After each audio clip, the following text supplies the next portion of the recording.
하나님은 모든 인간이 살고 있는 이 세상을 하나님의 손에 의하여 움직이기를 원하셨습니다. 하나님으로 말미암아 지어진 이 세상을 하나님께서 다 주관하시고 또 운행하시겠다는 말씀입니다. 그러므로 모든 피조물은 스스로 살 수 없고 하나님을 떠날 수 없으며 그 안에서만 존재할 수 있습니다. 하나님의 손길, 하나님의 그 역사를 떠나서는 이 세상에 어떤 것도 존재할 수 없다고 하는 것을 성경은 우리에게 말씀합니다. 이름으로써 모든 피조물은 완전할지라도 모든 피조물들은 다 한계가 있는 거예요. 성경에 보면은 세 영적 존재 가운데에 하나님께서 영원하신 영적 존재요. 두 번째는 천사를 이야기합니다. 그 천사도 하나님이 지으셨을 때에 완전하게 지으셨다고 되어 있습니다. 에스겔서 28장 13절 이하에 보면은 말씀하기를 내가 지음을 받던 날에 완전하더니 이란 말씀을 했어요. 그러나 그 천사가 완전하게 지음을 받았다 할지라도 그 천사가 지음을 받은 완전은 하나님 같은 완전이 아닙니다. 바로 곧 피조물로서 천사로서의 완전함을 말합니다. 사람도 마찬가지입니다. 온전하다. 너희가 하나님의 온전하심과 같이 너희도 온전하라 하신 말씀은 하나님은 하나님으로 온전하신 것처럼 너는 피조물된 하나님은 너희를 다스리시는 이로서 온전하심과 같이 너희는 복종하는 자로서 온전하라 하시는 그런 말씀입니다. 그럼으로써 우리는 인간은 아무리 완전하다 할지라도 인간으로서의 완전이지 하나님 같은 완벽한 완전한 것을 가르쳐 말씀하고 있는 것은 아닙니다. 그러므로 인간은 모두가 다 한계가 있어요. 연약합니다. 모든 일에 넘어질 수 있습니다. 찬송가 가운데도 말씀하기를 내 마음이 약하여 늘 넘어지오니 주 예수 힘주사 굳세게 하소서라고 하는 찬송가처럼 우린 넘어져도 다시 일어나게 하시는 하나님의 능력이 아니고는 할 수 없다는 것을 말씀합니다. 인생의 모든 삶은 연약함입니다. 처음에 태어나고 처음에 건강하고 모든 것이 잘 나갈 때는 이 세상 모든 것들에 겁도 없습니다. 두려움이 없습니다. 그 모든 것들을 다 한 손에 거머쥘 수 있을 것 같은 자신감이 있지만은 살아가면서 인생이 자기 뜻대로 되지 않는다는 것을 알게 되고 그거를 실감하게 됩니다. 이와 같이 인생을 알다 보면 인생은 다 아무것도 아니라고 하는 것을 깨닫게 되지 않습니까? 우리가 사람을 보더라도 우리 한국은 우리 서양에 비해서 키가 작다고 이야기를 합니다. 우리가 이 작은 키이지만은 그 중에 아주 키가 큰 사람들이 없지 않아 있어요. 우리가 보면은 이 서양이나 이런 사람들은 평균 키가 굉장히 큽니다. 크로아티아 같은 경우는 평균 키가 185cm라고 이야기하니까 그같이 굉장히 큰 사람들이 있는가 하면 우리 한국 사람들은 거의가 평균 키가 있습니다만은 그 중에 장신이 있을 수 있어요. 그런데 그 장신들은 문제성이 하나 있는 것은 하나는 장신들에게 오는 희귀한 병이 있는 것과 두 번째로는 장신이라고 하더라도 뛰는 스피드 면에서 적을 수 있다는 겁니다. 제가 어렸을 적에 제 친구 가운데 키 큰 친구가 있었어요. 아주 그 저학년임에도 불구하고 고학년보다 키가 더 큰 겁니다. 얼마나 키가 크고 훌륭한지 아주 중학교, 고등학교의 아이가처럼 키가 큰 아이가 있습니다.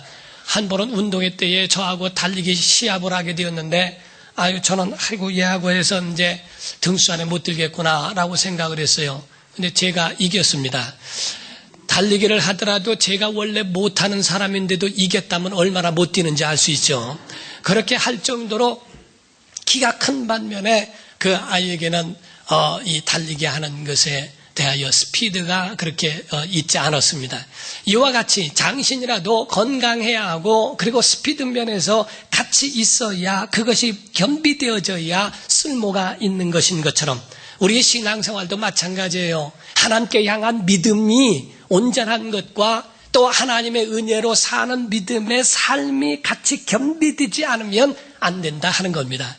건강하지 못해도 안 되고 스피드가 있어야 그가 쓸모 있다고 하는 것처럼 신앙인들도 믿음만 있으면 되는 것이 아니라 믿음에 따르는 그 모든 삶에 대한 것도 같이 이것이 보완되어지고 어울러져야 한다는 것을 말합니다. 인생의 모든 삶은요, 좋은 것만 있지 않지 않습니까? 세상의 이치를 보건대 좋은 일보다는 어려움이 더 많은 것을 우리가 겪게 됩니다. 좋을 때도 있지만은 나쁠 때도 있습니다. 잘 될 때도 있지만은 안 될 때도 있어요. 좋은 사람은 만나기도 하지만은 나쁜 악한 사람도 만날 수 있습니다. 순풍이 있는가 하면은 태풍도 불어올 수 있고요. 풍년이 드는가 하면은 흉년이 들기도 하고, 건강할 때도 있지만은 병들 때도 있으며, 여름이 있지만은 겨울도 찾아온다는 것을 아셔야 합니다. 성도들은 이에 있어 깨어 있어야 한다는 거예요. 성도들은 이에 있어서 우리가 교회를 다니고 예수를 믿고 하나님 앞에 나가면 하나님이 모든 것들을 어려움에서 다 피하도록 면제시켜주는 줄만 오해해서는 안 됩니다. 예수를 믿어도 어려움은 오게 되어 있다는 거예요. 고난도 오게 되어 있고 태풍도 불게 되어 있고 어려움과 모든 것들은 항상 그 앞에서 준비되어 있다는 것을 우리가 알아야 합니다. 그러므로 신앙생활하면서 하나님 앞에 기도하는 것, 우리의 모든 환난을 면케하시기도 하지만은 이 모든 다가오는 어려움과 환난을 극복할 수 있는, 감당할 수 있는 능력도 달라고 하나님 앞에 기도해야 한다 하는 것입니다. 예수께서 성령 충만하고 성령에 이끌려 광야를 가셨어요. 40일을 금식하고 죄를 범하신 분이 아닙니다. 40일을 금식하고 기도하신 중에 있었지만은 마귀는 예수님을 가까이 와서 예수님을 시험합니다. 예수님의 가장 연약한 부분을 접근해 들어와 돌이 떡이 되게 하라, 난떨에서 떨어져 봐라, 천하 영광을 줄 테니 내게 경배하라 할 정도로 그렇게 접근해 옵니다. 하나님의 아들이시라도 고난이 온다 이 말이에요. 죄가 없으신 하나님의 아들이실지라도 그에 대하여 어떤 어려움이 고난이 없고 다 피해가는 게 아닙니다. 형통만 있는 게 아닙니다. 하나님의 아들이실지라도 고난과 그런 모든 것은 앞으로 오죠. 오죽하면 겟세마네 동산에서 기도하실 때에 아버지여 할만하시거든 이 잔을 내게서 옮겨달라고 말씀하십니다. 그러나 내 원대로 마옵시고 아버지의 원대로 되기를 원합니다. 곧 모든 것들이 다 어려우면 다 피해가게 하옵소서 라고 이렇게 할 수만은 없는 거예요. 하나님의 아들이라도 겪어야 하고 하나님의 아들이라도 그 고난을 극복해야 하는, 감당해야 하는 것이 남아있다는 거예요. 구약의 모세라고 하는 사람도 있습니다. 그러나 아주 영적 지도자로서 아이와 여자들 다 외에 800만 명의 사람, 정말 그런 60만 명 그 이상에 있는 몇백만, 한 200~300명의 사람, 이런 사람들을 전부 애굽에서부터 나오게 하는 그런 엄청난 일을 한 그 모세도 얼마나 어려움이 있습니까? 요셉이라는 사람도 꿈꾼 것 때문에 그런 형제들의 셈을 받고 질투를 얻어 팔려가는 신세가 됩니다. 원치 않는 고난과 이런 것들이 다 있습니다. 바울이라는 사람은 어떻습니까? 그도 복음 전하는 사람, 육체의 삶으로서는 흠이 없는 사람일지라도 그의 고백 가운데 보면 고린도후서 11장 23절 이하에 보면은 그런 얼마나 많은 고통을 당하고 고민을 하고 있는지 몰라요. 옥에도 갇혔고 매도 맞아봤고 태장으로도 맞고 바다에서도 파손되기도 하고 강도를 만나기도 하고 동족의 위험과 광야의 위험과 이런 모든 위험이 자기에게 다 다가왔다라고 그렇게 고백을 합니다. 교회는 어려움이 없는지 아십니까? 가정에는 어려움이 없는지 아십니까? 다 있습니다. 오죽하면 고린도 교회에 편지하는 모든 것들을 보게 되더라도 그 고린도 교회가 우상 숭배로 있었고 예수를 믿으면서도 우상을 숭배하고 예수를 믿으면서도 당을 짓고 예수를 믿으면서도 육에 속하여 사는 것에 대하여 견책하고 그들에 대하여 책망하는 것을 기록하고 있는 것이 바로 고린도서입니다. 이와 같이 옥중에서도 교회를 향하여 편지하고 그들에 대하여 이렇게 행하라. 어떤 사람은 믿음에서 파손되어졌고 어떤 사람은 경계하라. 그들은 조심하라. 그러나 어떤 사람은 그와 함께하고 교회를 세워줘야 한다. 교회가 문제가 없더라면 왜 편지를 하고 왜 그들에게 경고도 하고 권면도 하겠어요. 이 모든 삶을 살아가는 동안에는 다 그와 같은 까닭없는 그런 어려움들도 바로 다가올 수 있다는 거예요. 사도행전 16장에 보면 말씀을 합니다. 이 사도 바울이 복음을 전하러 빌립보라고 하는 지방에 갔는데 거기서 귀신 들려 점치는 여종을 만납니다. 그래서 그에게 귀신을 쫓아내줬어요. 그랬더니 그를 통하여 돈벌이를 했던 주인이 고소를 합니다.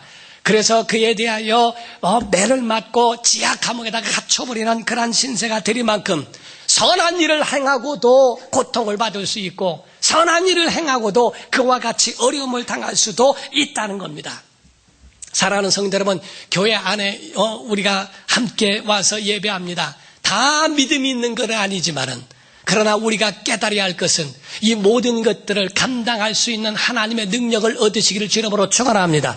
그래서 오늘 본문 말씀에도 내게 능력 주시는 자 아래서 내가 모든 것을 할 수 있느니라. 믿음이 있으면 극복할 수 있다는 거예요. 바울같처럼 지하 감옥에 갇혀 있었어도 매도 열심히 맞고 옥에 갇혀 있는 신세가 되어 내가 선한 일을 했는데 왜 이렇게 어려움을 당하는가 원망하거나 불평하지 않습니다. 도리어 찬양하고 하나님 높이며 하나님 앞에 영광 돌리더니 엄청난 이적이 나타납니다. 옥터가 움직이고 지진이 나더니 옥문이 열립니다. 착고가 풀어지는 역사를 보게 돼요.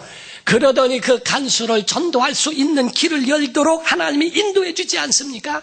사랑하는 성도 여러분, 문제가 없는 게 아니라 문제를 이겨낼 수 있는 능력 있기를 예수 이름으로 축원합니다. 물이 깊은 게 문제가 아니라 수영 못하는 게 문제요. 문제가 어려운 게 문제가 아니라 풀 수 있는 실력이 없는 것이 문제라고 하는 것처럼 우리에게는 많은 어려움이 온다 할지라도 이거를 감당할 수 있는 그러한 은혜, 그러한 능력이 필요하다 하는 겁니다. 어떤 목사님이 목회를 하면서 우리 교회는 아주 질적으로 좋은 높은 수준의 교회를 만들겠다고 그래서 교인들을 오면은 다 갈라가지고 발람 같은 사람 잘라내고 가룟유다 같은 사람 잘라내고 니골라 같은 사람 잘라내고 다 잘랐더니 부부만 남았더랍니다.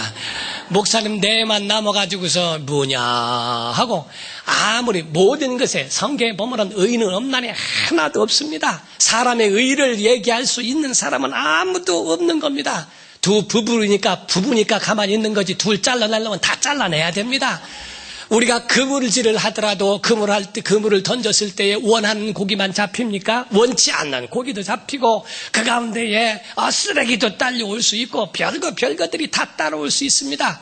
분리해서 그걸 나눌 수도 있지만은 그러나 거기에 적절하게 맞게끔 그거를 사용할 줄 아는 것도 필요한 것처럼 우리의 신앙생활에는 이 모든 것들을 두려워할 필요도 없고 그거를 어떻게 적응하며 어떻게 감당하며 살 수 있을까? 하나님 앞에 지혜도 구하고 하나님 앞에 능력도 구하시기를 예수 이름으로 축원합니다. 그러므로 성경에 말씀하기를 오늘 본문 말씀에도 내가 비천에 처할 줄도 알았다. 12절입니다. 나는 비천에 처할 줄도 알고 풍부에 처할 줄도 알아 모든 일 곧 배부름과 배고픔과 풍부와 궁핍에도 처할 줄을 아는 일체의 비결을 배웠노라. 내가 자족할 줄 안다. 내가 이 모든 것들을 다 적응할 수 있는 능력이 내 안에 있다라고 하는 겁니다. 성도들에게는 우리가 꼭 가져야 할 것이 있어요. 형통합니까? 감사하셔야 됩니다. 고난이 옵니까? 감당할 수 있어야 합니다. 죄악은 버리되 에베소서에 말씀하고 있는 것처럼 4장 31절에 모든 악은 버리라. 데살로니가전서 5장 22절에 악은 모양이라도 버리라. 우리가 잘 나가고 성공하더라도 악은 버려야 합니다. 죄는 버려야 합니다. 그 하나님을 도전하고 대항하는 모든 것들은 버려야 한다는 거예요. 그러나 우리에게 다가오는 고난이 있을지라도 그것 때문에 너무 슬퍼하거나 그것 때문에 너무 낙심할 필요가 없다. 감당할 수 있는 능력이 필요하다. 여러분, 이 세상에 어떤 일이 어렵지 않은 일이 있습니까? 다 어렵습니다. 성공과 그 모든 축복은 누워서 잠잘 때 오는 게 아닙니다. 성공과 모든 축복은 이 모든 것들을 극복하고 이겨낼 때 그때에 그것이 우리에게 다가오지 않습니까? 농부가 있습니다. 농부는 더위와 싸워야 합니다. 떼약볕과 싸워야 하고 그리고 추위와도 싸워야 합니다. 어부가 있습니다. 어부는 안 어렵습니까? 우리가 바다에 나가더라도 태풍과도 싸울 수 있어야 하고 풍랑과도 싸워야 합니다. 군인이라고 성경은 말합니다. 영적 전쟁이 있어서 쉴 새 없이 다가오고 깨트리려고 파괴시키려고 하는 적군을 소멸하기 위해서는 얼마나 깨어있는 그런 군인이 얼마나 피곤하고 힘들고 그것을 이겨내야 할 그런 능력이 필요한가를 성경은 말하고 있는 거예요. 사랑하는 성도 여러분, 우린 믿음의 사람, 신앙을 지키는 성도 되시기를 주님으로 축원합니다. 두 번째가 신앙으로 살아가는 삶이 성공적이어야 한다는 것을 이야기하는 거예요. 우리 주님 사랑해야 됩니다. 주님 사랑하래 조건부로 사랑하지 말고요.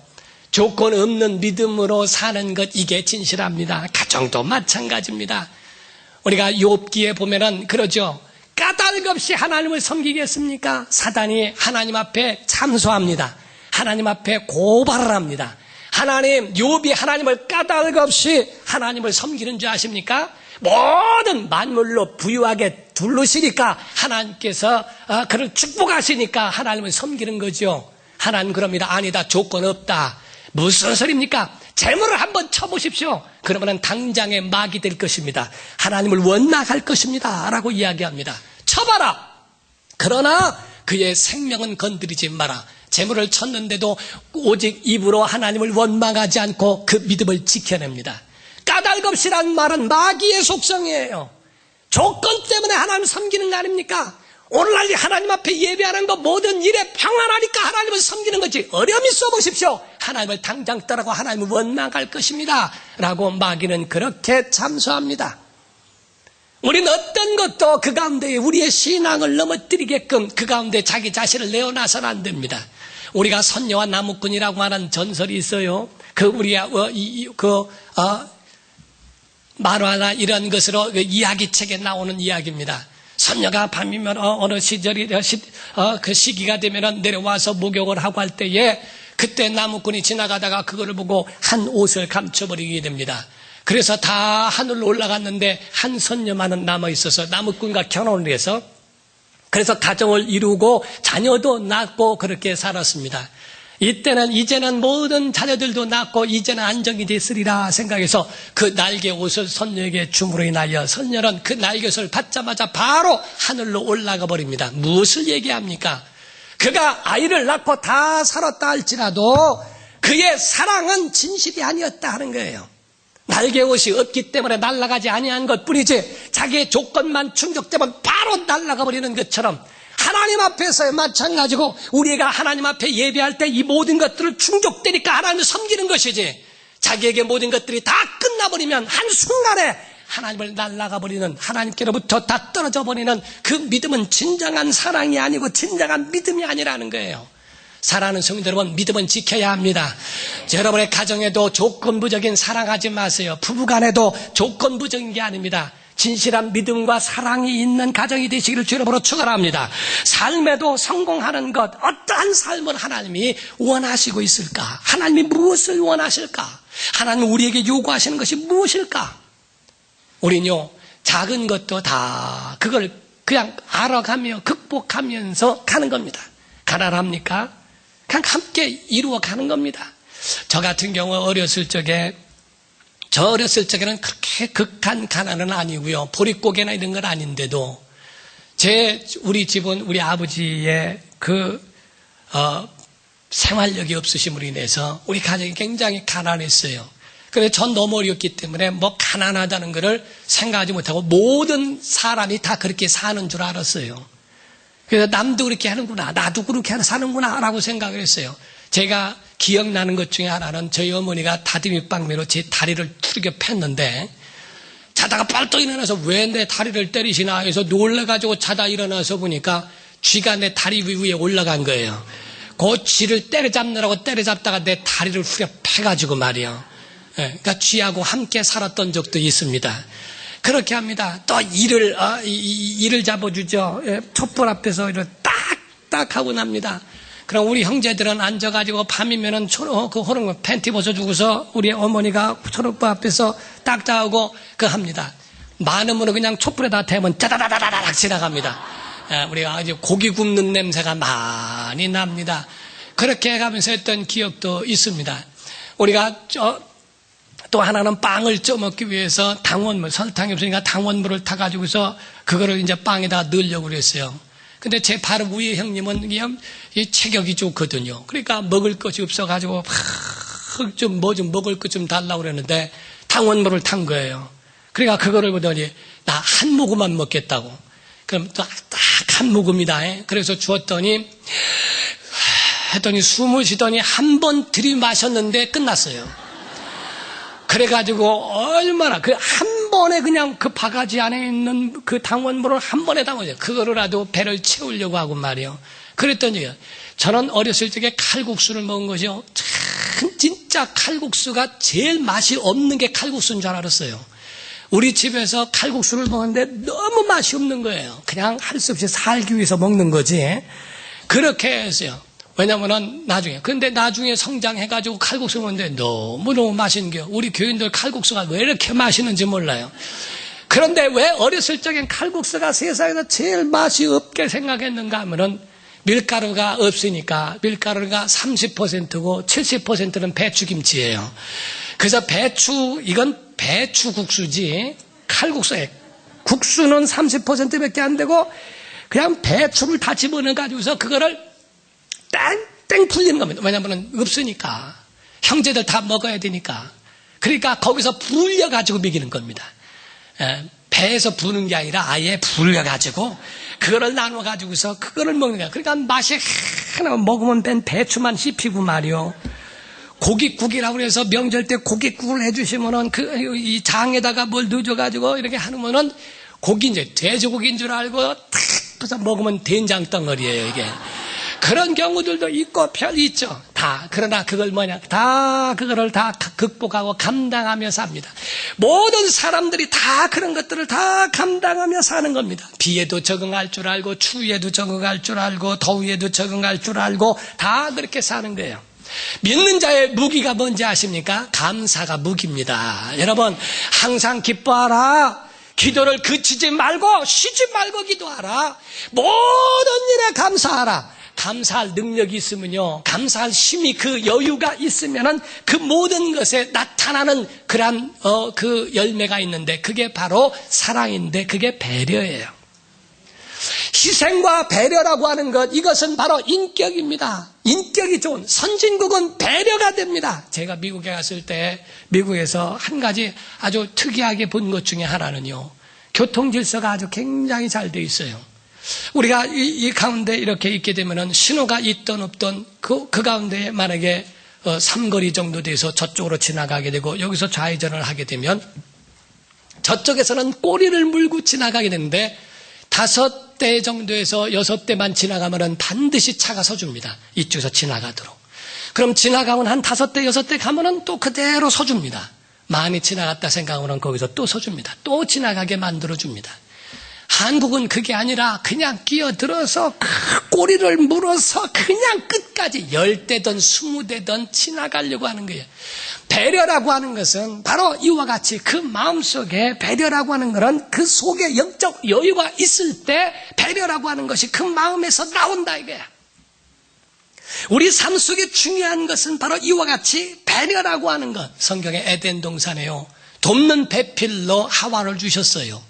서로가 서로를 배려하라는 거예요. 에베소서 4장 오늘 본문 말씀 32절에 서로가 친절하고 서로가 용서하고 서로가 불쌍히 여기고 서로 그들을 배려하라. 그것은 우리 속에 우리의 눈을 낮추어서 정말 그들을 향한 그런 마음속에 감사의 마음과 이것이 있을 때 이것이 비로소 우리 속에 나오는 거예요. 배려가 있는 거예요. 아내가 남편에게 배려해주고 남편이 아내를 배려해주고 그 모든 부모가 자녀들에게 배려하고 사는 것처럼 자녀들도 부모에게 배려해주며 모든 것을 그렇게 균형을 이루며 산다는 것. 예수 믿는 사람들 중 가운데요, 빼앗겨도 부유한 사람이 있는가 하면 빼앗아도 궁핍한 사람이 있어요.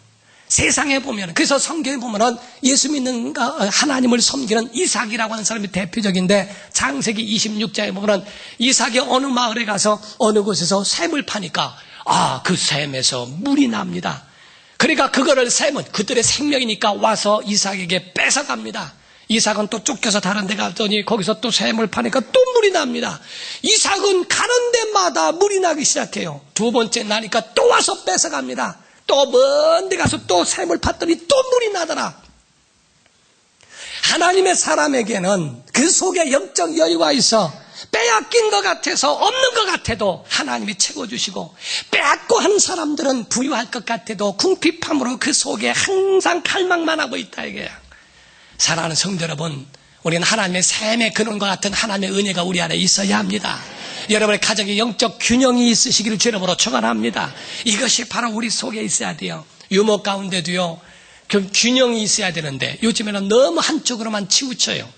아내가 남편을 그렇게 무시하는 것도 문제고요, 남편이 또 아내를 그렇게 하는 것처럼 또 아내가 남편을 또 짓밟는 것도 문제고, 남편이 아내를 그렇게 또 지식을 따라 행하지 않는 것도 그것도 문제입니다. 한동안에는 막 간 큰 남자, 간 큰 여자 해가지고 그런 것으로 한쪽으로 막 그렇게 밀어줘. 그 전에 또 이런 얘기가 있어요. 이혼 조건 중에서 몇 가지를 얘기하는데, 20, 30대의 이혼 조건은요, 부인한테 아침밥 해달라면 이혼 조건이 된답니다. 40대는 부인한테 주말에 어디 가냐고 물으면 이혼 조건이 된대요. 50대는요, 남편이 벌어다 준 돈 어디 썼냐고 물으면 이혼 조건이 된대요. 60대는 아내가 여행 갈 때 따라가면 또 이혼 조건이 된대요. 80대는 뭔가 했더니 살아있는 자체가 이혼 조건이래요. 아니, 살아있으면 얼마나 좋아요. 함께 덩어리 긁어주고 함께 그와 더불어 산다는 게 얼마나 좋아요. 한쪽에만 치우쳐서 균형을 잃어버린 것은 잘못돼 가고 있는 것이라 하는 거예요. 우리가 경남의 하동이라는 곳에 가마교회 고개라고 하는 것이 있답니다. 광해군 때에 그것이 전설이 되었는데, 거기에 보면은 그 북인 학파와 남인 학파가 있는데, 거기서 같이 딸을 출가 보내더라고 가마가 지나가는데 중간에서 만났대요. 가마 고개에서 만났는데 서로가 여봐라, 우리 아무개 어르신이가 피해라. 그러니까 더 저쪽에서 여봐라, 니들이 피해라. 3일을 안 피했대요. 가마 고개에서 3일을 가마를 놓고 안 피해가지고서 나중에는 이게 막 지역싸움까지 나오게 생겼더라는 거예요. 나중에는 가마에서 신부 둘이 나와서 강물에 빠져 죽으며 끝났답니다. 우리가 사람 모든 것, 배려라고 하는 것, 가정에서의 참된 행복이라고 하는 것, 에덴 동산은 바로 이와 같이 함께하는 것, 배려해요. 함께 그들과 돕는 자가 되어지고 나누는 사람, 다른 거 아닙니다. 내게 이와 같은 아내가 있으니 감사하고, 남편이 있으니 감사하고, 좀 아멘 좀 크게 해봐요. 복 받습니다. 교회가 있으니 감사하고, 주의 종이 있으니 감사하고, 기도할 교회가 있으니 감사하고, 여러분 모든 것에 목회자는 교인이 있어 감사하고, 또 교인은 목회자가 함께 기도해주고 함께 하니 감사하고 하는 것처럼, 여러분 모든 삶 속에 감사가 여러분 속에 있으면, 그러면 불평과 불만이 나올 이유가 없다는 거예요. 아내가 음식 못하면 어떻습니까? 그냥 사세요. 목사가 꼭 설교에 은혜만 끼치진 못합니다. 그냥 들으세요. 모든 일에 항상 오늘은 무슨 말씀을 하셨는지, 오늘 은혜 못 받으면 죽일 것처럼 하지 말고, 주보에 오타가 나오면 어떻습니까? 그냥 하세요. 여러분 모든 삶 속에 하나님의 은혜가 우리 안에 있고, 은혜가 떨어지면 세상 것이 나옵니다. 은혜가 떨어지지 않고 은혜가 충만하면 세상 것이 아무것도 아니게 됩니다. 사랑하는 성도 여러분, 하나님 여러분을 사랑하신 줄로 믿습니다. 여러분 구원하신 줄 믿습니다. 성령님 여러분에게 능력 주시는 줄 믿습니다. 우리 속에 감사가 여유가 되어지고 사랑과 배려가 있어 영혼을 구원하고 영혼을 품을 수 있는, 하나님의 뜻을 이룰 수 있는 모든 고난도 감당해내는 영적 그리스도인들이 되시기를 예수 이름으로 축원합니다. 기도하시겠습니다. 이 시간에 다 같이 통성으로 기도하실 때 하나님 우리에게 은혜 주시고, 하나님 우리에게 능력을 주옵소서, 감사의 마음이 있게 하여 주옵소서 하고, 내게 능력 주시는 자리에서 내가 모든 것을 할 수 있느니라. 어려움과 고난 다 감당할 능력을 주옵소서 하고, 다 이겨낼 수 있는 지혜와 능력이 우리 안에 있도록 붙잡아 달라고. 9가지 다 가졌으면서 하나 없는 것 때문에 불평하지 말고, 다 가졌어도 다 없어도 하나 있는 것으로 기뻐할 줄도 아는 하나님의 능력이, 지혜가, 그 은혜가 우리 안에 충만하도록 도와달라고 우리 다같이 간절한 마음으로 통성으로 기도하시겠습니다. 살아계신 하나님 아버지, 하나님의 은혜와 사랑을